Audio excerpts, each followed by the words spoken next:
বৃদ্ধ পেনশন, বিধবা পেনশন এবং প্রতিবন্ধী পেনশনের টাকা দেওয়া হয়েছে 6ই জুন। টাকা দেওয়া হয়েছে কত না 1000।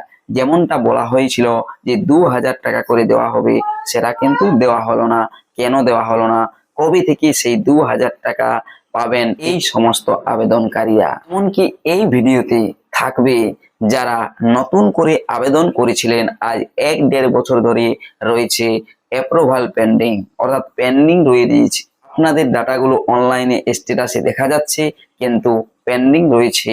সেই ডাটাগুলো কবে অ্যাপ্রুভ হবে, কবে থেকেই বা আপনারা সেই প্রথম থেকেই 2000 টাকা করে পাবেন? এবং যারা এখনো আবেদন করেননি এই সমস্ত প্রকল্পগুলোর জন্য, তারা কবে থেকে নতুন করে আবেদন করতে পারবেন তা নিয়েও আজকের এই ভিডিওটি। তাই এই ভিডিওটি শেষ পর্যন্ত দেখুন। আর চ্যানেলটিতে নতুন এসে থাকলে চ্যানেলটিকে সাবস্ক্রাইব করে রাখবেন, পাশে দেওয়া বেল আইকনটি অল করে দিবেন, যাতে পরবর্তী নতুন ভিডিও নোটিফিকেশন পেয়ে যান। আর যারা এই চ্যানেলটিকে সাবস্ক্রাইব করে রেখেছেন তাদেরকে অসংখ্য ধন্যবাদ। চলুন ভিডিওটি শুরু করা যাক। পেনশন আবেদনকারীদের টাকা ঢুকলো, স্ট্যাটাস চেক কিভাবে করবেন? প্রথমে গুগলে লিখবেন জয় বাংলা। জয় বাংলা লিখে সার্চ করতে চলে আসবে পরের পেজটি joybangla.wb.gov.in অফিসিয়াল ওয়েবসাইটের লিঙ্ক।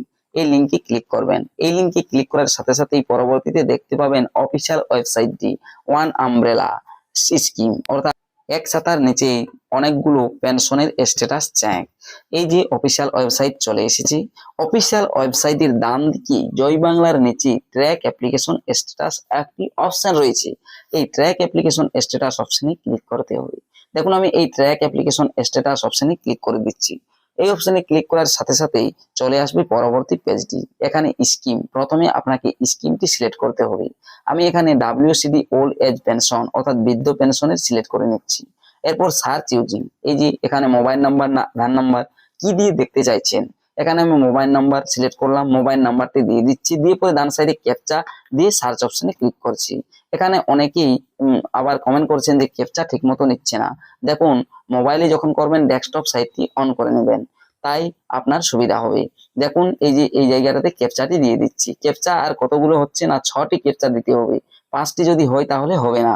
ক্যাপচা দেওয়ার পর সার্চ অপশনে ক্লিক করবেন। সার্চ অপশনে ক্লিক করতেই চলে এলো দেখুন স্ট্যাটাস। এখানে কারেন্ট স্ট্যাটাস অ্যাপ্রুভ রয়েছে। ডান সাইডে পেমেন্ট স্ট্যাটাস ভিউ, এই অপশনে ক্লিক করছি।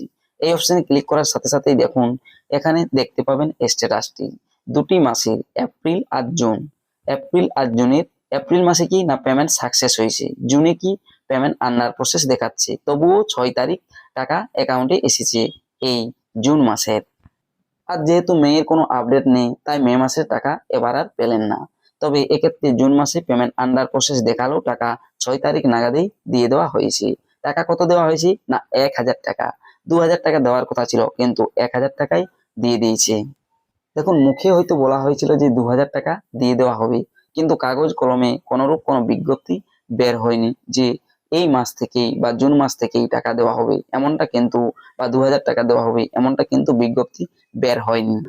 22শে জুন বাজেট অধিবেশন বসবে। সেই বাজেটেই যদি ঘোষণা হয় বা ঘোষণা হবে যে জুলাই থেকেই বৃদ্ধ পেনশন, বিধবা পেনশন, প্রতিবন্ধী পেনশনধারীদের 2000 টাকা করে আসবে অ্যাকাউন্টে, তবেই দেখবেন জুলাই মাস থেকেই 2000 টাকা করে পাবেন আপনারা। দ্বিতীয়ত, যাদের আবেদনগুলো রয়েছে ভেরিফাইড অ্যাপ্রুভাল পেন্ডিং, আগের সরকারের আমলেও 1 বছর থেকে 1.5 বছর আপনারা দেখেছেন ভেরিফাইড অ্যাপ্রুভাল পেন্ডিং, অর্থাৎ কোটা খালি নেই। কোটা খালি না হওয়া পর্যন্ত আপনাদের অ্যাপ্রুভ হবে না। তবে এখানে একটা দেখার বিষয় রয়েছে। অগ্নিমিত্রা পাল মহাশয় বলেছেন যে যারা নতুন আবেদন করেছেন পেন্ডিং রয়েছে তাদের আবেদনগুলো দেখে নেওয়া হবে।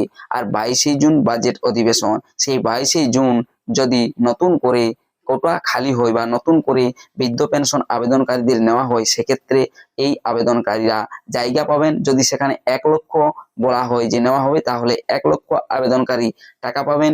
আর যদি বলেন যতগুলো পেন্ডিং রয়েছে সবারই এই অ্যাপ্রুভ হবে, তাহলে সবারই অ্যাপ্রুভ হবে। আর জুলাই মাস থেকেই 2000 টাকা করে নতুনরাও টাকা পাবেন।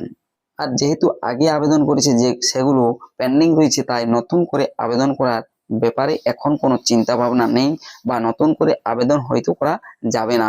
যদি পরবর্তীতে নতুন করে আবেদন করা যায়, আমি আপনাদেরকে ভিডিও দিয়ে জানিয়ে দেব। ভিডিওটি দেখার জন্য ধন্যবাদ।